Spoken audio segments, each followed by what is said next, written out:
अब शुरू करते हैं हमारी एक्सरसाइज 1.1 जिसका फर्स्ट क्वेश्चन है। फर्स्ट क्वेश्चन में हमें बाय यूक्लिड डिवीजन एल्गोरिथम के थ्रू फाइंड आउट करना है, इनके एचसीएफ फाइंड आउट करना है। मैंने पहले बताया था कि इन दो नंबर के एचसीएफ फाइंड आउट करने के लिए यूक्लिड डिवीजन एल्गोरिथम लगाते हैं। तो यूक्लिड डिवीजन एल्गोरिथम के थ्रू हम फाइंड आउट करेंगे कि इन दो नंबर का एचसीएफ। तो ये दिए हुए हैं फर्स्ट क्वेश्चन में। फर्स्ट क्वेश्चन में फर्स्ट दिया हुआ है 135 एंड 225, इसका एचसीएफ फाइंड आउट करना है। तो मैंने बताया था, जैसे एग्जांपल के अंदर बताया था, बस वैसे ही सॉल्व करना है। जब तक कि रिमाइंडर जीरो नहीं जाए तब तक हमारी प्रोसेस कंटिन्यू रहेगी। ठीक है, तो सबसे पहले क्या लेते हैं, a इज इक्वल टू जो बड़ा नंबर होता है, बड़ा नंबर क्या है 225 एंड 135 में 225, तो 225 ले लिया। And b is equal to क्या ले लिया आपने 135 ले लिया।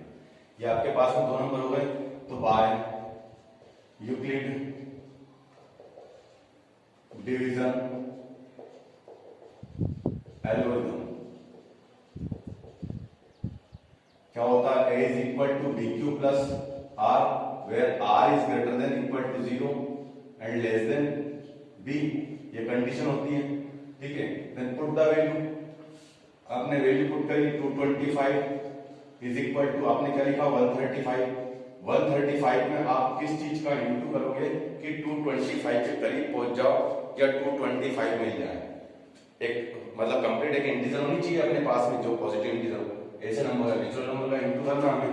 तो 135 में आप किस चीज का इंटू करोगे, 135 में आप किसी का भी इंटू करोगे, 1 का इंटू करोगे तो 135 मिलेगा, और 2 का करोगे तो 270। 270 इससे ज्यादा हो जाएगा, इसलिए हम सिर्फ किसका करेंगे 1 का इंटू करेंगे। तो 135 पे 1 का इंटू किया, कितना मिला 135। 135 में हम क्या ऐड करें कि 225 हो जाए।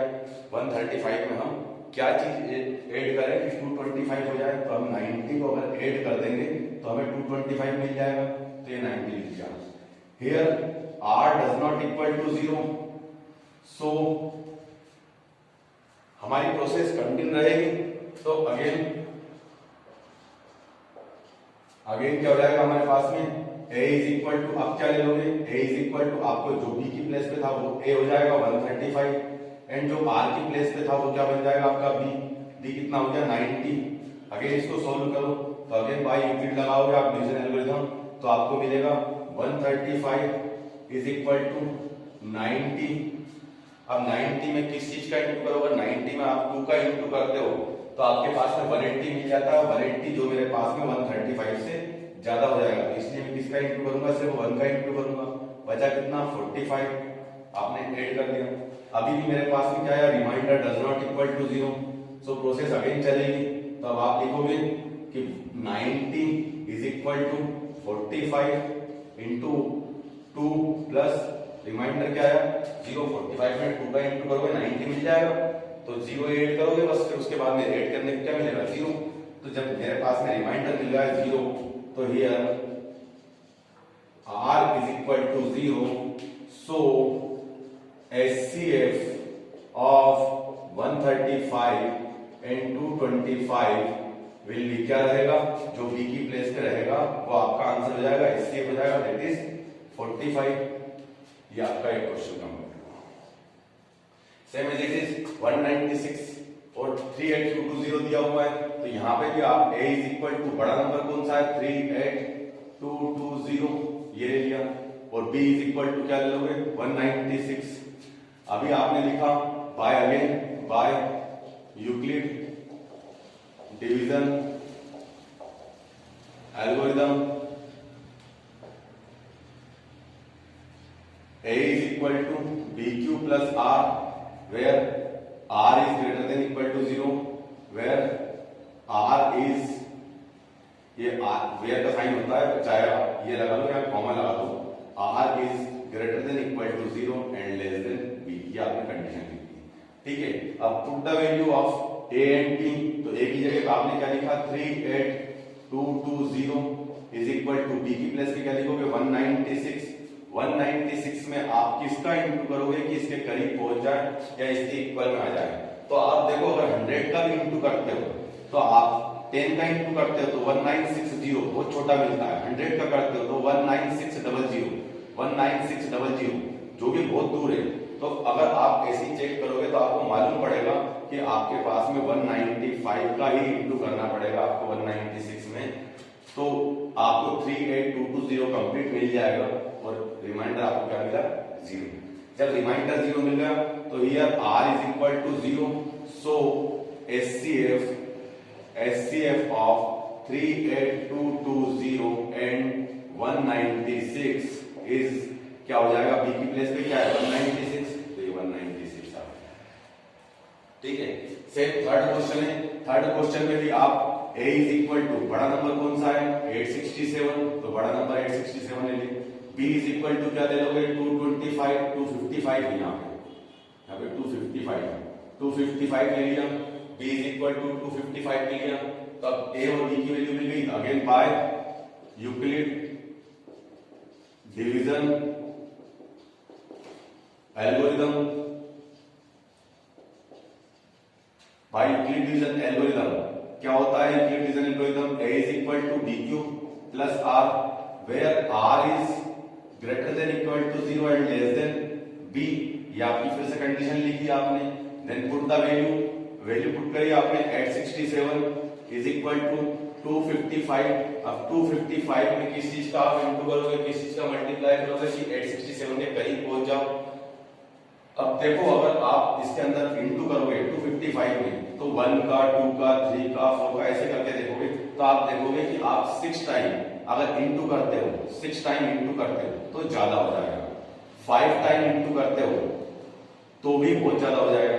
4 टाइम इंटू करते हो तो भी ज्यादा जाएगा, क्योंकि 4 2 800 तो ऐसे ही मिलेगा। 55 का भी तो 4 टाइम्स इंटू, तो ऐसे ही 1 बाय 1 करके देखोगे आपको, तो आपको मालूम पड़ेगा कि 3 टाइम्स आप इंटू करोगे, तो 3 टाइम्स इंटू करोगे तो आपको मिलेगा 765।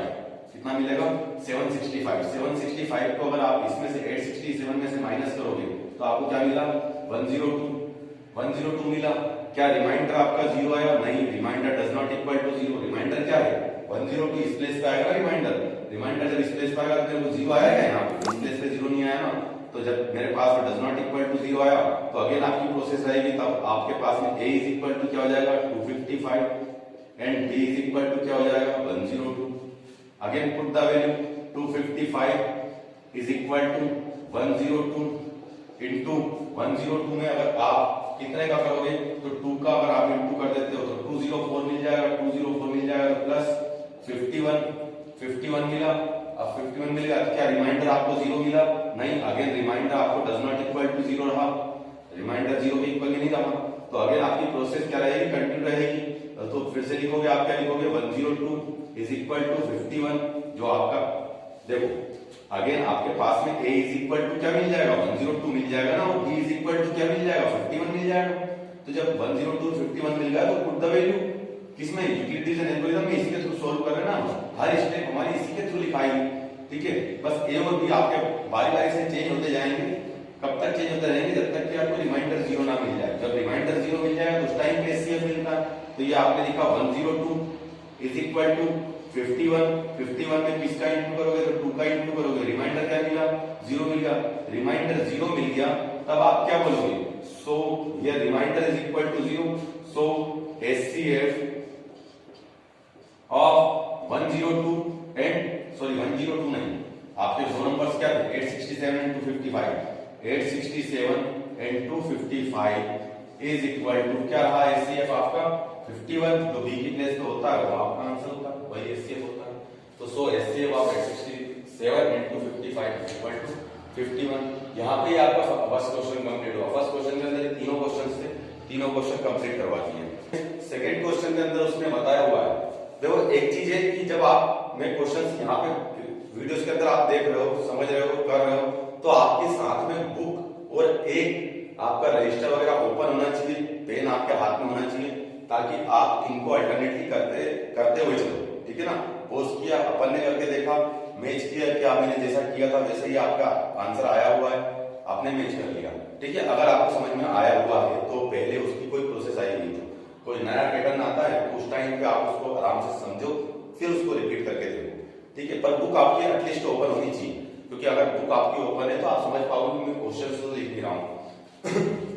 सेकंड क्वेश्चन है, सेकंड क्वेश्चन में उसने बताया हुआ है कि show that any positive odd integer is of the form 6q + 1 6q + 3 and where q is some integer. उसने क्या बताया हुआ है कि ऑड इंटीजर्स के बारे में बात कर रहा है कि ऑड इंटीजर्स किस फॉर्म में होते हैं, 6q plus 1, 6q plus 3 and 6q plus 5 इस फॉर्म में रहेंगे। 6q plus 1, 6q plus 3, 6q plus 5 इस फॉर्म में आपको शो करना है। उसने बताया हुआ है कि show that any positive odd integer, positive और ऑड इंटीजर्स कौन से रहेंगे। तो मैंने पहले बताया था कि इंटीजर्स क्या होते हैं, इंटीजर्स जितने भी नंबर लाइंस के ऊपर शो होते हैं आपको complete negative numbers, positive number जो एग्जैक्टली एक नंबर है, ठीक है, पॉइंट में नहीं, रेशनल में नहीं, जो आपके एग्जैक्टली एक नंबर है, जैसे including zero, all negative numbers and all positive numbers is called integers. तो उसने क्या बताया यहाँ पे पॉजिटिव इंटीजर्स की बात करी है कि show that any positive odd integer is in the form of, odd integer इस फॉर्म में होते हैं पॉजिटिव इंटीजर्स। तो आपको उसके लिए सोल्व करना है, ठीक है। सोल्व करने का तरीका क्या रहेगा कि अब मेरे को इस फॉर्म में लेके आना हुआ है, तो किसके थ्रू करोगे आप सोल्व। जब भी मैंने बताया था कि वेरिएबल के लिए जब भी आप सोल्व करोगे, कोई चीज शो ऑफ करनी रहेगी तब आपको, तो आप किसके थ्रू करोगे, यूक्लिड डिवीजन लेमा के थ्रू, जो कि है दोनों सेम ही, पर आप नाम किसका लोगे, यूक्लिड डिवीजन लेमा का। तो आप लिखोगे बाय यूक्लिड डिवीजन लेमा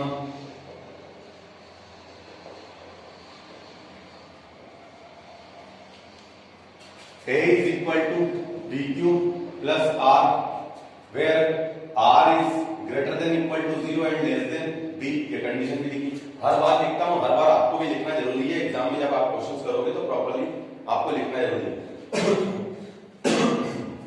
तब आप कहोगे कि let A is any positive integer,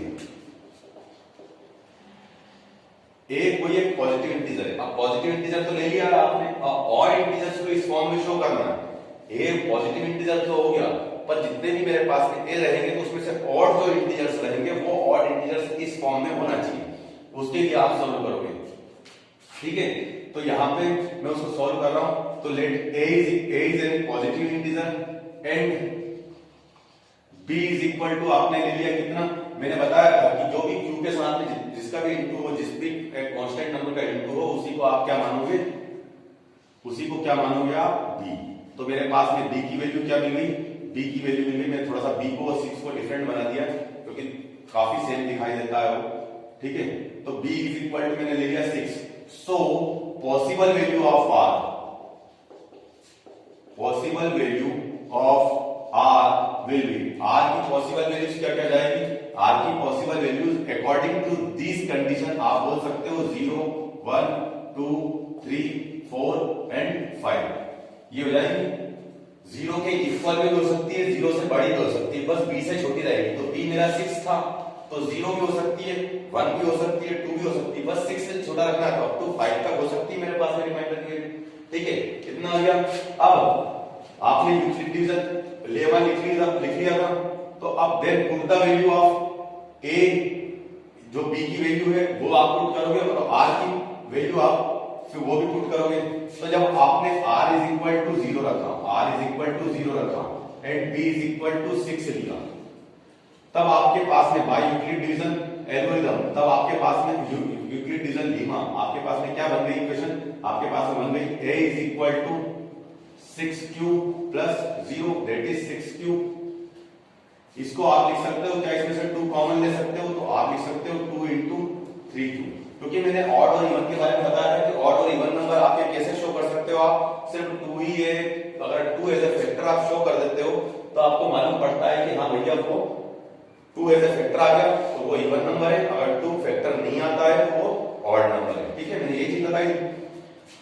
अगर r इज इक्वल टू आपने 1 लिया, r इज इक्वल टू 1 लिया, b इज इक्वल टू, तो कांस्टेंट आपका 6 चल रहा है, तो a इज इक्वल टू आपकी क्या बन जाएगी इक्वेशन 6q प्लस 1। ये 6q प्लस 0, 6q प्लस 1 कहां से आई, मैं वैल्यू पुट कर रहा हूं। देखो ये a रखा, ये इक्वल है, b की वैल्यू मैंने 6 रखी तो 6 आ गया, q एज इट इज रखा प्लस एज इट इज रखा, r की वैल्यू मेरे को बारी बारी से चेंज करनी, 0, 1, 2, 3, 4, 5 लेनी है, तो मैंने r इज इक्वल टू 0 रखा था। सेकेंड टाइम में मैंने r इज इक्वल टू 1 रख दिया, बाकी b की वैल्यू सेम है और a और q दे रहे हैं। इसको मैं लिख सकता हूं क्या, इसमें से कुछ कॉमन ले सकता हूं, तो हाँ ले सकता हूं, क्या नहीं ले सकता मैं, तो ये मेरे पास में एक तो ये इक्वेशन हो गई और दूसरी इक्वेशन ये मेरे पास में हो गई। ठीक, तीसरी इक्वेशन कि r इज इक्वल टू आपने ले लिया 2, b की वैल्यू तो आपको 6 ही है, तो a इज इक्वल टू क्या मिलेगा 6q प्लस 2। क्या इसमें से 2 कॉमन ले सकते हो? हाँ, मैं 2 कॉमन ले सकता हूँ, 6 में से भी ले सकता हूँ, 2 में से भी ले सकता हूँ। कॉमन लिया, क्या रहा 3q प्लस 1, ये हो गया मेरे पास में। ये कौन सी इक्वेशन हो गई आपकी? थर्ड इक्वेशन हो गई। अब r इज इक्वल टू आप क्या ले लोगे? r इज इक्वल टू 3 लिया, b इज इक्वल टू 6 हो गया, तो a इज इक्वल टू आपके पास में क्या मिला 6q प्लस 3। इसमें से आप क्या 2 कॉमन ले सकते हो? मैं बात कर रहा हूं सिर्फ 2 की, क्योंकि मैंने बताया था ऑड और इवन क्या शो कर सकते हैं। यहाँ पे 3 कॉमन ले सकता हूं, पर मेरे को 3 कॉमन नहीं लेना है, मेरे को 2 चाहिए। मेरे को 2 एज ए फैक्टर शो करना है जो कि ऑड और इवन को शो कर सकता है। ठीक है, तो इसलिए मैं 6q प्लस 3 में से क्या कॉमन लूंगा? कुछ नहीं कॉमन ले सकता। 2 कॉमन ले सकता हूं क्या? नहीं ले सकता 2 कॉमन। तो ये मेरी इक्वेशन कौन सी हो गई? Fourth equation. ठीक है, अब r इज इक्वल टू मैंने क्या ले लिया 4 ले लिया, b इज इक्वल टू 6, तो a इज इक्वल टू आपको क्या मिला 6q प्लस 4। 6q प्लस 4 मिला, इसमें से मेरा 2 कॉमन आ जाएगा क्या? हाँ आ गया। देखो आप 3q प्लस 2 कॉमन ले लिया, ये मेरे पास में फिफ्थ इक्वेशन हो गई। अगेन लास्ट आपके पास में r इज इक्वल टू 5 और लेना है, वो भी ले लिया, तो b इज इक्वल टू तो 6 रखना है, कांस्टेंट चल रहा है। a इज इक्वल टू आपके पास में क्या मिलेगा 6q प्लस 5। क्या इन दोनों में से मैं 2 कॉमन ले सकता हूं? नहीं ले सकता हूं, तो ये मेरे पास में सिक्स्थ इक्वेशन हो गई। अभी देखो आप कि आपकी नीचे की लाइन क्या हो जाएगी कि हियर इक्वेशन 1 चेक करो, जिसमें 2 कॉमन है, 1 में 2 कॉमन है, 3 में 2 कॉमन है और 5 में 2 कॉमन है। तो equation 1, 3 and 5 can exactly divide by 2. So these are even integers, even positive integers. Therefore the remains कौन सी रिमेन रही? रिमेन्स कौन सी रही? 2, 3, 2, 4 and 6 are odd integers, odd positive integers. हो गई ना? इसलिए so every positive odd integers is in the form of, आप check करो 2, 4 और 6 को, 2 को, 4 को और 6 को, ये किस फॉर्म में आ गई? 6q plus 1, 6q plus 3, 6q plus 5 के फॉर्म में आ गई। और ये मेरे पास में क्या रही? ये ऑड रही ना मेरे पास में, ये ऑड रही, ये ऑड रही, ये ऑड रही। मैंने बताया था ये मेरे पास में जब इवन हो गई, दो ही टाइप के नंबर होते हैं, या तो ऑड होते हैं या इवन होते हैं। आपने इन 3 को इवन बता दिया, तो जो बाकी के बच्चे वो क्या हुए? ऑड हुए। तो so every positive odd integers is in the form of 6q plus 1, 6q plus 3 and 6q plus 5. Clear? बस यही आपकी लास्ट की लाइन रहेगी। ठीक है, तो ये आपका क्वेश्चन हुआ। मैंने क्या किया, मैंने जैसा मैंने एग्जांपल में बताया हुआ था, हमने एग्जांपल किया था, तो उसी के थ्रू मैंने वैसा का वैसे ही बताया हुआ कि आपको b कितना लेना है। मैंने आपने यूक्लिड डिवीजन लीमा लिखा, फिर उसके अंदर मैंने देखा कि a को मैंने क्या माना हुआ है? पॉजिटिव इंटीजर मान लिया। पॉजिटिव इंटीजर मानने के बाद में मैंने b की वैल्यू को जितना q के साथ में कोई कांस्टेंट नंबर इंटू हुआ है वही लेना, तो मैंने q के साथ में 6 इंटू हुआ है, तो मैंने q के साथ में 6 को इंटू कर दिया, मतलब b इज इक्वल टू 6 ले लिया। और b की वजह से मेरे पास में r की सारी वैल्यूज डिसाइड हो गई। इन वैल्यूज को मैंने 1 बाय 1 पुट कर दिया, r की वैल्यू को, b की वैल्यू मेरी कांस्टेंट थी, r की वैल्यू को मैंने पुट कर दिया, तो मेरे पास में 6 इक्वेशन क्रिएट हुई। इन 6 इक्वेशन के अंदर मैंने देखा कि किसमें से मैं 2 कॉमन ले सकता हूं, किसमें से नहीं। जिनमें से मैं 2 कॉमन ले सकता था मैंने उनको 2 कॉमन ले लिया, और बाकी में से 2 कॉमन ले लिया क्योंकि मैं ले ही सकता था उनके अंदर से। तो जिसमें से 2 कॉमन आ गया मेरे पास, मैंने उनको बताया कि वो मेरे पास में क्या शो कर रहे हैं, वो 2 से एग्जैक्टली डिवाइड हो रहे हैं, 2 से एग्जैक्टली डिवाइड हो रहे हैं, तो वो इवन नंबर शो हो रहे हैं। अगर इवन नंबर शो हो रहे हैं तो बाकी के बच्चे जो क्या है ऑड नंबर्स हैं, तो 2, 4 और 6 वाले जितने भी मेरे पास में ऑड नंबर्स हैं, So every positive odd integer is in the form of 6 cube plus 1, 6 cube plus 3 and 6 cube plus 5. Hence true. Clear is? तो पोज करके इसको भी नोट कर लो आप। इस क्वेश्चन है आपका कि an army contingent of 616 members, कितने मेंबर्स? 616 मेंबर्स, ठीक है, is to march behind an army. ये भी मार्च कर रहे हैं पर किसके पीछे? एक आर्मी बैंड के पीछे, आर्मी बैंड के पीछे मार्च कर रहे हैं, ठीक है।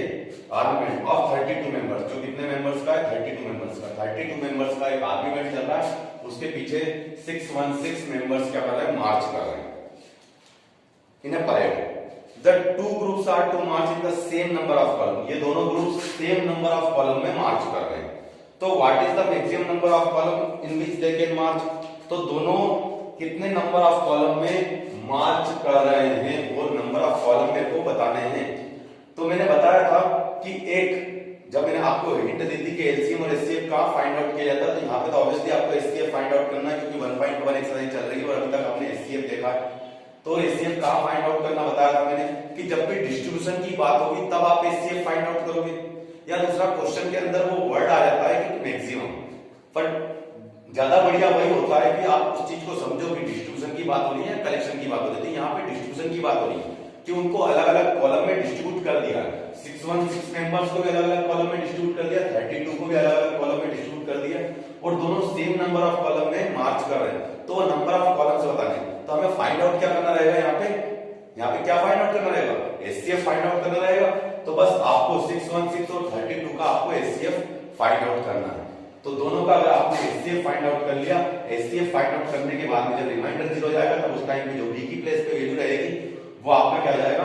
आंसर आ जाएगा, ठीक है ना। जो बी की प्लेस पे रहेगा वो आपका एचसीएफ आ जाएगा। तब आप लिखोगे so the both groups will March in the, जो भी आपका आंसर आ गया 6, 8, 10 जो भी आ गया, इतने नंबर ऑफ कॉलम में दे विल मार्च, ठीक है।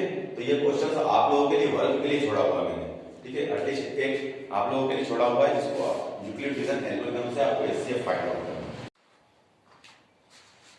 देखो हमारा चौथा क्वेश्चन क्या है? चौथा क्वेश्चन है use Euclid division lemma to show that the square of any positive integer either of the form of 3m और 3m+1 for some integer m, ठीक है।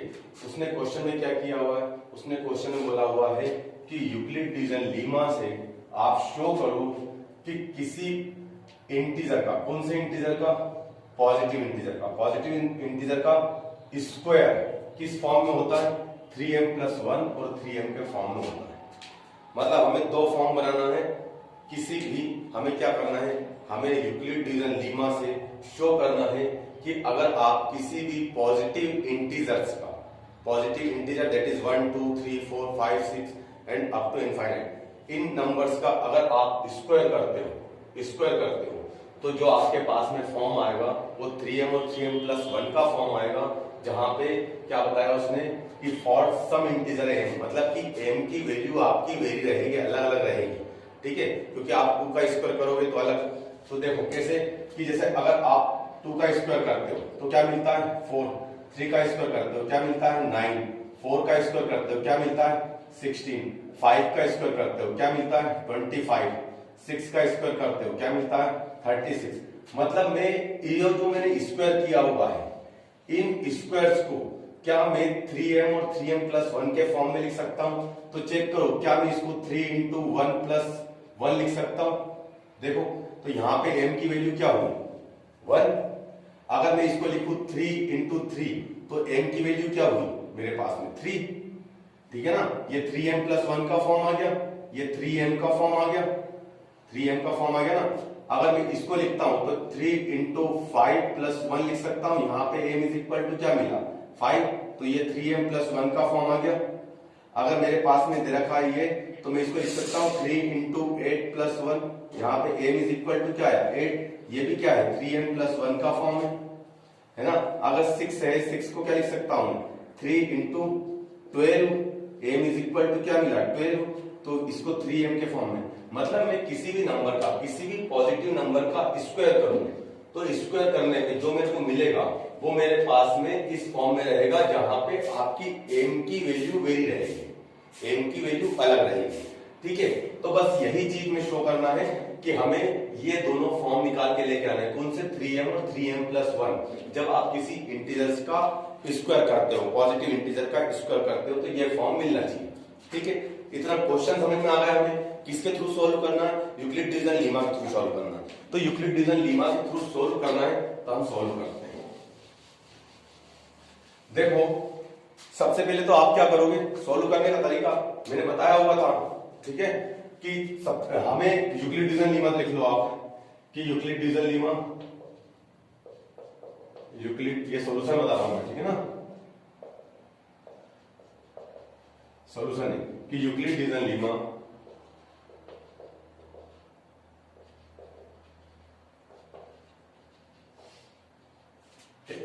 क्या होता है? a is equal to b q plus r, where r is greater than equal to 0 and less than b। ये होता है हमारे पास में, ठीक है।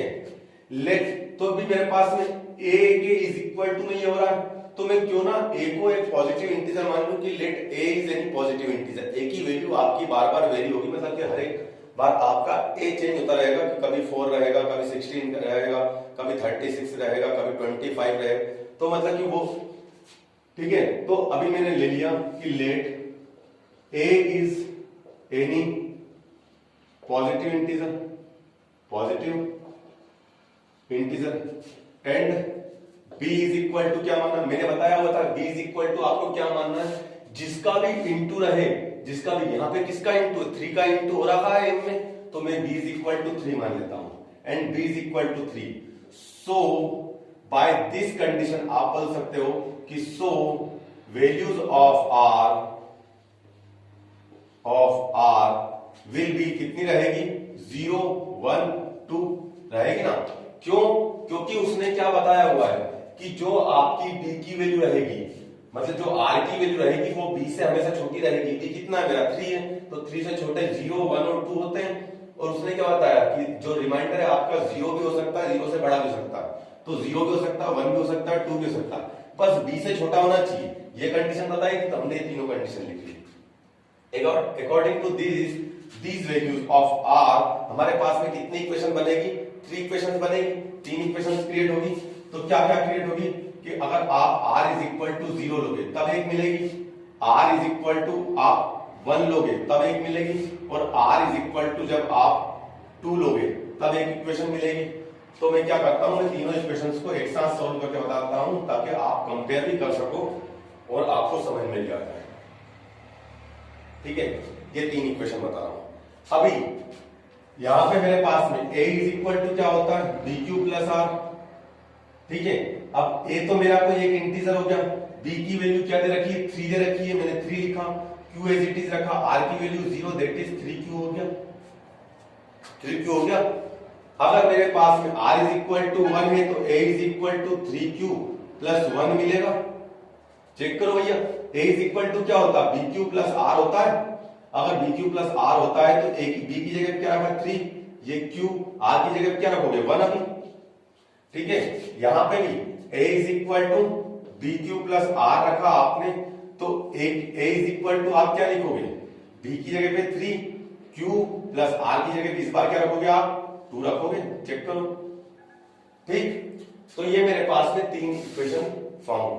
पर उसने क्या बताया हुआ? उसने बताया हुआ है, ये तो मैंने एक किसी इंटीजर्स को इस फॉर्म में लिखा हुआ है, ठीक है, पर उसने बताया हुआ है square of any positive integer करोगे तो उसका फॉर्म चाहिए, उसको 3m और 3m+1, ठीक है ना, उसका फॉर्म चाहिए। यहाँ पे m की वैल्यू वेरी करेगी, ये इसी लाइन के अंदर छुपा हुआ है, ठीक है, क्योंकि आपने देखा था कि m की वैल्यू कभी 1 थी, कभी 6 थी, कभी 12 थी। मैंने जब बताया था नंबर्स का स्क्वायर करके बताया था, तब आपको अलग अलग वैल्यूज मिली थी। तो वही है कि आपकी वैल्यू m की वैल्यू तो वेरी करेगी, अलग अलग रहेगी, तो आपको इस फॉर्म में लेके आना है कि 3m और 3m+1 के फॉर्म में हर एक का स्क्वायर होता है। ठीक है, तो मैंने क्या किया कि उसने बताया हुआ square of any positive integer, तो मैंने अकॉर्डिंग टू द क्वेश्चन अगर मैं स्क्वायर करता हूं तो a square is equal to 3q का होल स्क्वायर करूंगा। करूंगा a square is equal to 3q का होल स्क्वायर, तो a square is equal to क्या मिला मेरे को 9q स्क्वायर मिला। अब मैंने यहां देखा कि मैं क्या इसमें से 3 कॉमन ले सकता हूं, मेरे को +1 दिखाई दे रहा है, नहीं +1 नहीं है तो मैं इस फॉर्म में ला नहीं सकता हूं, पर मैं इस फॉर्म में तो लिख सकता हूं। तो मैंने क्या किया, क्या इसमें से 3 कॉमन ले सकता हूं, तो मैंने लिखा कि a square is equal to 3 in bracket 3q square. तो अगर मैं m is equal to 3q square मान लेता हूं तो मेरे को a square is equal to क्या मिल जाएगा, 3m मिल गया एक फॉर्म। ठीक है, और क्लियर होगा जब हम इसका स्क्वायर करते हैं। अगर इसका स्क्वायर करा तो हमने अकॉर्डिंग टू द क्वेश्चन हमने क्या किया, a square is equal to 3q plus 1 का होल स्क्वायर। अब 3q प्लस 1 का होल स्क्वायर किया तो चेक करो ये मेरे पास में क्या है, a प्लस b का होल स्क्वायर है, और a प्लस b का होल स्क्वायर क्या होता है, a square plus 2ab plus b square. जहां पे a is equal to 3q, b is equal to 1, then put the value. आपने वैल्यू पुट करी तो मेरे पास में क्या मिल जाएगा, 3q का square plus 2 into 3q into 1 plus 1 का स्क्वायर। इसको सोल्व किया तो आपको क्या मिलेगा कि a square is equal to आपको मिलेगा 9q square plus 6q plus 1। अब मेरे को +1 वाली कंडीशन दिखाई दे रही, मैं तीनों में से तो 3 कॉमन नहीं ले सकता हूं। जब तीनों में से कॉमन 3 नहीं ले सकता हूं तो मेरे को प्रूव तो ये करना है ना, तो मैं क्या 1 मेरे को दिखाई दे रहा है, मेरे को 1 दिखाई दिया, तो क्या मैं बाकी में से 3 कॉमन ले सकता हूं। तो हाँ मैंने देखा कि दोनों में 3 फैक्टर है, मेरे को सिर्फ 3 से मतलब है, मेरे को q से मतलब नहीं है कि सारी चीजें जो हुई आपको कॉमन आने सभी कॉमन ले लो, नहीं मेरे को सिर्फ 3 से मतलब है। तो मैंने इसलिए लिखा 3 इन ब्रैकेट क्या हो जाएगा आपका 3q स्क्वायर प्लस 2q और ये plus 1। If m is equal to आपका क्या है 3q square plus 2q, 3q square plus 2q, तो आप लिख सकते हो a square is equal to 3 और 3q स्क्वायर प्लस 2 की जगह पे क्या रिप्लेस करोगे आप m, तो आपका ये +1 आ गया, ये सेकंड फॉर्म बन गया आपका 3m फॉर्म पे। अगर 3m प्लस 1 का फॉर्म पे अब आपका क्वेश्चन होगा कि सर इसमें क्या होगा, तो कोई तीसरा फॉर्म आ जाएगा, नहीं हमें सिर्फ दोनों फॉर्म से मतलब है, या तो ये फॉर्म आना चाहिए या ये फॉर्म आना चाहिए किसी भी नंबर का, अगर आप स्क्वायर करते हो तो। अब मैं इसका स्क्वायर करने जा रहा हूं तो मैंने इसका स्क्वायर किया अकॉर्डिंग टू द क्वेश्चन, क्योंकि उसने क्वेश्चन में बताया हुआ है। मैंने a स्क्वायर किया तो इधर लिखूंगा 3q प्लस 2 का होल स्क्वायर। 3q प्लस 2 का होल स्क्वायर किया तो ये भी मेरे पास में a plus b whole square से ओपन होगा, दैट इज a स्क्वायर, ठीक है, plus 2ab plus b square. तो इसको भी ओपन किया तो मैं ऐसा लिखूंगा 3q का whole square plus 2 into 3q into 2 plus 2 square, 2 square.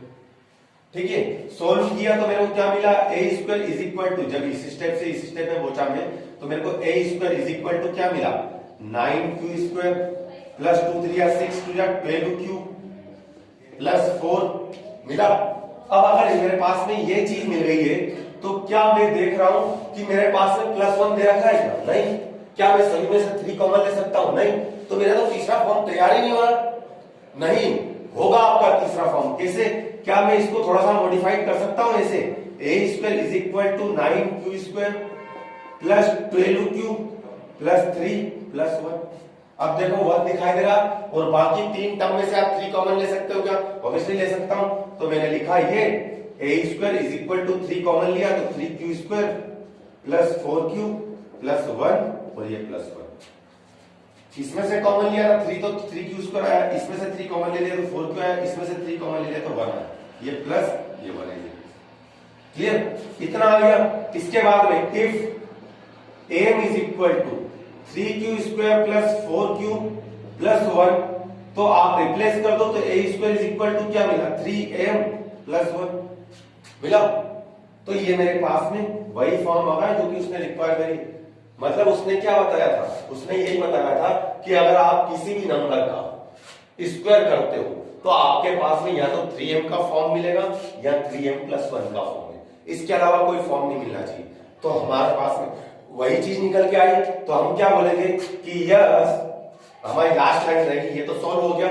Solve होने के बाद में हमारी लास्ट लाइन रहेगी कि yes square of any positive integer, yes square of any positive integer is either of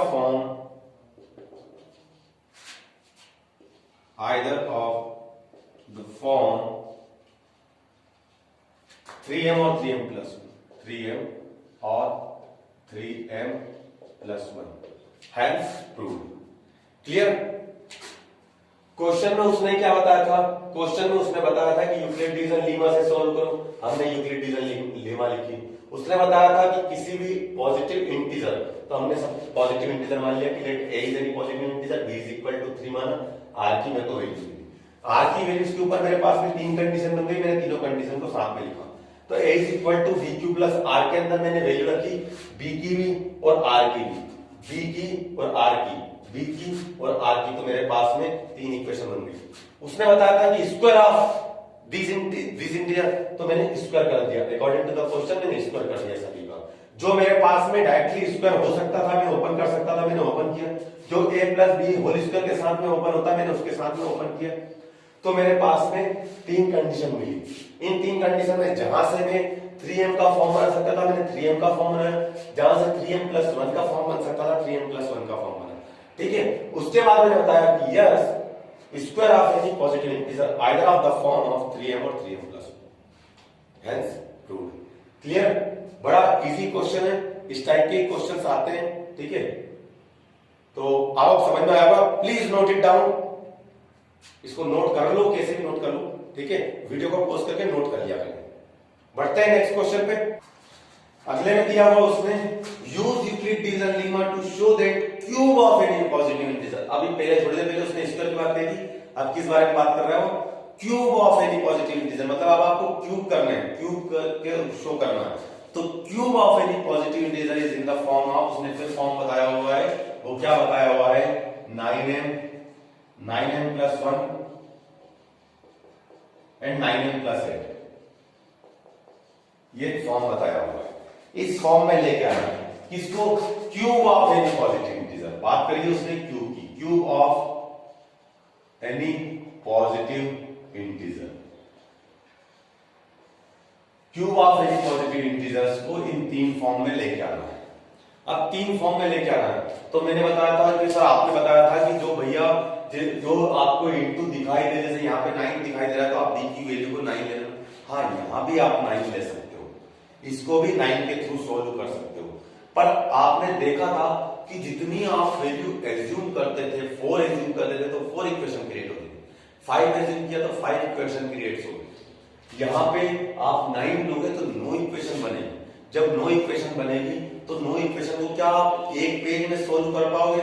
नहीं, आपको ज्यादा लग जाएगा। क्वेश्चन आएगा 3 नंबर 4 नंबर का, इससे ज्यादा का नहीं आएगा, या तो 3 का आएगा या 4 का आएगा। तो हम 4 पेज इसमें खराब करें, इतना टाइम इसके अंदर खराब करेंगे, उससे अच्छा है कि हम इसको दूसरी या तो किसी दूसरी मेथड से सीख लें। ये 9 मेरे पास में 9 इक्वेशन बनाऊंगा, कितना लंबा हो जाएगा। आप 9 इक्वेशन बना के भी सोल्व कर सकते हो, इस फॉर्म में ला सकते हो। पर एक तरीका बोले कि जब आप क्यूब की बात कर रहे हो, cube of any positive integer, तो देखो मैं लिख लेता हूं कि let a is any positive integer and b is equal to, मैंने माना 3, तो r की वैल्यू क्या हो जाएगी आपके पास में? सो r विल बी 0, 1 एंड 2। अच्छा, अब आपका क्वेश्चन ये होगा कि आपने सर 3 क्यों माना? आपने तो 9 का बताया हुआ, मैंने 3 इसलिए माना क्योंकि मेरे को लेंदी नहीं करना, तीनों फॉर्म लेके आना है मेरे को, 9m, 9m plus 1, 9m plus 8। मैं ये तीन वैल्यू के साथ में इन तीन फॉर्म को लेके आ जाऊंगा और मैं तीनों फॉर्म बन जाएगी, मैं क्यूब को शो कर दूंगा। तो क्या सर आपने कैसे एज्यूम कर लिया कि 3 ही आपको b की वैल्यू लेना है? मैंने ये देखा कि मेरे को क्यूब करना है, क्यूब करना है इंटीजर्स का, इंटीजर्स का क्यूब करूंगा मैं, तो मेरा इंटीजर्स का अगर मेरे पास में 3 वैल्यू है, 3 का क्यूब करता हूं तो मेरे को मिलता है 27। ये 27 मेरा 3 से भी डिवाइड होता है, ये मेरा 9 से भी कंप्लीटली डिवाइड होता है, एग्जैक्टली डिवाइड हो जाता है, इसलिए मैंने 3 ले लिया। शायद अगर वो कुछ और वैल्यू देता तो शायद मेरे लिए मुश्किल होता, पर बड़ा आसान सा हो गया कि इसके थ्रू मैंने देख लिया कि हाँ मेरे पास में जो 9 है 3 है, 27 है, एक दूसरे से काफी रिलेशन है, क्योंकि मैं जब क्यूब करूंगा तो क्यूब करने के बाद में 27 एक ऐसा नंबर मिलेगा जो 3 से और 9 से दोनों से डिवाइड हो जाएगा एग्जैक्टली।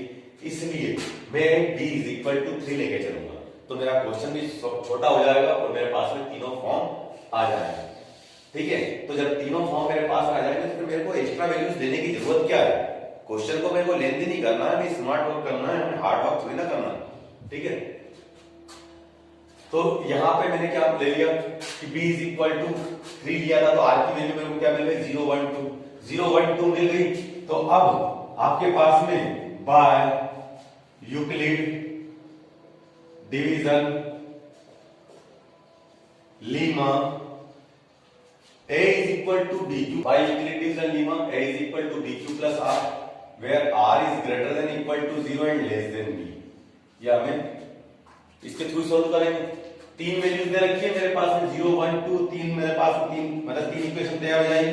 तो जब r is equal to मैं 0 लूंगा तब, जब r is equal to मैं 1 लूंगा तब, और जब r is equal to मैं 2 लूंगा तब तीन वैल्यूज तैयार हो जाएगी। तो ये एक वैल्यूज के लिए, ये दूसरी वैल्यूज के लिए। आप सोचते होंगे कि सर आप एक कॉलम छोटा बनाते हो, बाकी के दो बड़े बड़े कॉलम बनाते हो। भैया a प्लस बी का होल क्यूब लगेगा, अपने आप में मालूम पड़ता है। यहाँ पे मेरे पास में सिर्फ 3 क्यूब मिलेगा, तो मैं क्यों मतलब इसको तो मेरे को कम जगह चाहिए कि इसमें ज्यादा जगह चाहिए, क्योंकि अब क्यूब की आइडेंटिटी में ओपन करूंगा तो चार चार टर्म्स तो आएंगी। ठीक है ना, इसलिए देखो a इज इक्वल टू मैंने क्या लिया कि a इज इक्वल टू मेरे पास में क्या बन जाएगा 3 cube plus 0, that is a is equal to 3 cube मिल गया, बनेगा ना। a is equal to b q plus r, a की प्लेस पे आपने a लिया, b की प्लेस पे आप 3 रखोगे, और एक बार आप 0 लोगे, एक बार 1 लोगे, एक बार 2 लोगे, तो जब 0 लिया तो आपको 3 क्यू मिला। जब a is equal to r is equal to 1 लिया तो a इज इक्वल टू आपको 3 क्यू प्लस 1 मिलेगा, और जब r इज इक्वल टू 2 लिया तो a is equal to 3 q plus 2 मिलेगा। तो according to the question cube of any positive integer, उसने क्या बताया cube of any positive integer, तो अकॉर्डिंग टू द क्वेश्चन हम क्वेश्चन के हिसाब से कर रहे हैं, क्या कर रहे हैं हम क्यूब कर रहे हैं। तो cube of any positive integer that is a cube, तो कितना मिला मेरे को 3 क्यूब का होल क्यूब। इसको ओपन किया तो मेरे को क्या मिला 3 3 9 9 3 27 27 क्यूब क्यूब। इसको क्या मैं लिख सकता हूं, इसको लिख सकता हूं 3 इन ब्रैकेट 9 क्यूब क्यूब। अब ये देखो a cube is equal to मिला, तो अगर if m is equal to 9 cube cube, तो मैं क्या लिख सकता हूं a cube is equal to लिख सकता हूं 3m। आ गया 3m का फॉर्म मेरे पास में, 3m का फॉर्म आ गया ना मेरे को, सॉरी 9m का फॉर्म चाहिए था भैया अपने को, 3 पे काहे को कंसंट्रेट कर रहे हो, है ना, मैंने गलत कर दिया। देखो 27 क्यूब क्यूब था, मैंने चेक किया 9m का फॉर्म लेके आना, 9m का फॉर्म लेके आना, तो मेरे को 9 कॉमन लेना, 9 कॉमन लिया तो 3 क्यूब क्यूब मिला, तो a क्यूब। सो तो आपने क्या लिखा कि if m is equal to 3 cube cube, तो इसको क्या लिख सकते हो आप a cube is equal to 9m, ये 9m का फॉर्म आ गया। ठीक है, अब 9m प्लस 1 9m प्लस 8 की बात है, चेक करते हैं इसको। तो according to the question cube करोगे आप, तो a cube is equal to 3 cube plus 1 का होल क्यूब। आप इसको ओपन करोगे किससे, a प्लस b के होल क्यूब से ओपन करोगे, क्या होता है a cube plus 3a square b plus 3ab square plus b cube, यही होता है। ओपन कर दिया इससे, तो आपको क्या मिला a cube is equal to क्या मिला आपको 3q का cube plus 3 in bracket 3q का square into 1 plus 3 into 3q into 1 का स्क्वायर प्लस 1 का क्यूब, यही मिला। चेक करो, इस फॉर्म में मैंने इसको ओपन किया, किसको, इसको ओपन किया और ये लिखा हूं। ठीक है, अब ये सोल्व किया मैंने, तो क्या मिला मेरे को a cube is equal to 3 3 9 9 3 27 27 cube cube plus 3 का स्क्वायर, 9 9 का 3 में किया 27 27 का 1 में किया 27 27 Q square plus 3 3 9 9 cube 9 cube plus 1। अब देखो कि 1 मेरे को प्लस में दिखाई दे रहा, मतलब कि मैं इस फॉर्म में ला सकता हूं। तो आप चेक करो कि क्या इन तीनों के पास से आप 9 कॉमन ले सकते हो। हाँ, 9 कॉमन ले सकते हैं।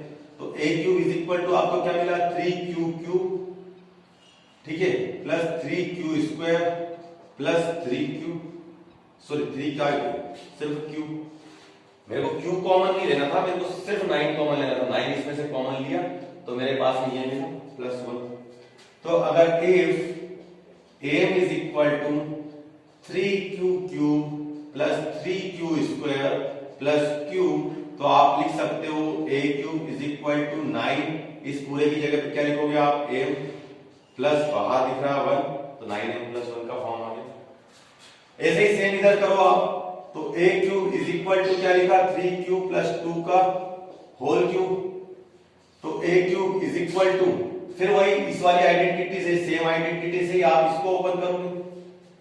जब इसको ओपन करोगे आप तो आपको क्या मिलेगा 3q प्लस 2 के होल क्यूब को ओपन करोगे तो 3q का cube plus 3 into 3q square into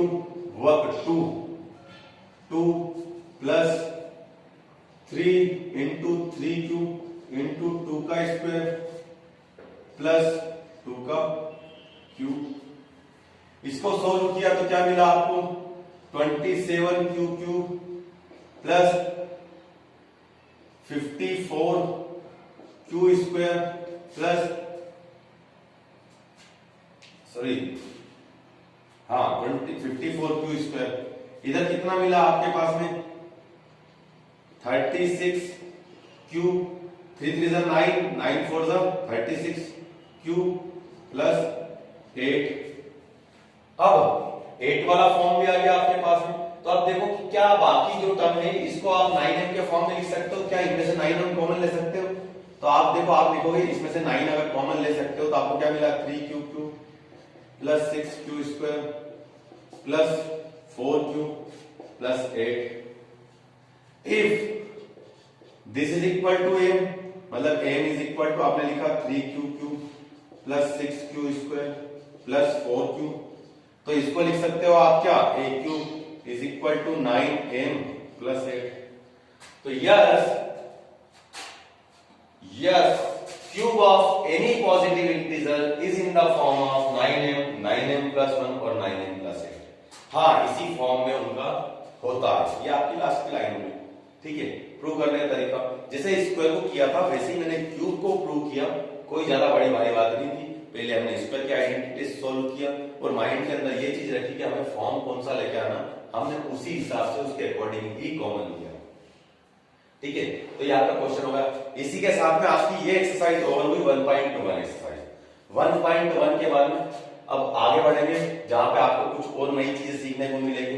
मैंने बताया ना ये चैप्टर है तो इजी, पर कुछ डिस्टर्ब करने वाला है कि यही चैप्टर आपको डरा सकता है कि यार आगे का मैथ्स कैसा होगा। नहीं भैया, पूरा मैथ्स इजी, बहुत इजी है, पर आप कंटिन्यूटी इसमें भरा के रखिए। कंटिन्यूटी आप कंटिन्यू मतलब आपने वीडियोस डेली देख रहे हो और उनके थ्रू सॉल्व कर रहे हो, वीडियोस के थ्रू सॉल्व कर रहे हो, आपको सॉल्यूशन वगैरह मिल रहे हैं नहीं मिल रहे, आप मेरे से क्वेश्चंस वगैरह भी करो, कमेंट्स के अंदर क्वेश्चंस वगैरह भी कर सकते हो, तो मैं उसके जवाब दूंगा। जब भी मेरे को वक्त मिलेगा मैं उसके जवाब दूंगा। मैं लाइव क्लासेस वगैरह भी स्टार्ट कर दूंगा अभी जल्दी, धीरे धीरे। अभी तो मैं मतलब स्टार्ट किया है, थोड़ा सा वक्त लगेगा इन चीजों में, पर आपका पूरा मैथ क्लियर हो जाएगा, 10th का मैथ क्लियर हो जाएगा। जैसे कि आपको जो भी क्वेश्चंस वगैरह बनते हैं, क्यों, क्या, कैसे, किस लिए, आप any question you can ask me, मैं सब क्या आंसर दूंगा आपको, ठीक है। और पक्का आप सेटिस्फाई होंगे। बस आप डेली बने रहें, डेली करते रहें, 1 घंटा 2 घंटे तो कम से कम मैथ के लिए निकालें, है ना। आज आपकी 1.1 एक्सरसाइज ओवर हुई है। नेक्स्ट फिर वापस हम नेक्स्ट एक्सरसाइज से बढ़ते हैं, ठीक है। तो इसको आप नोट कर ले, ठीक है। नोट करने के बाद में अपन आगे बढ़ते हैं। और दूसरा, प्लीज चैनल अगर सब्सक्राइब नहीं किया तो चैनल सब्सक्राइब भी कर ले।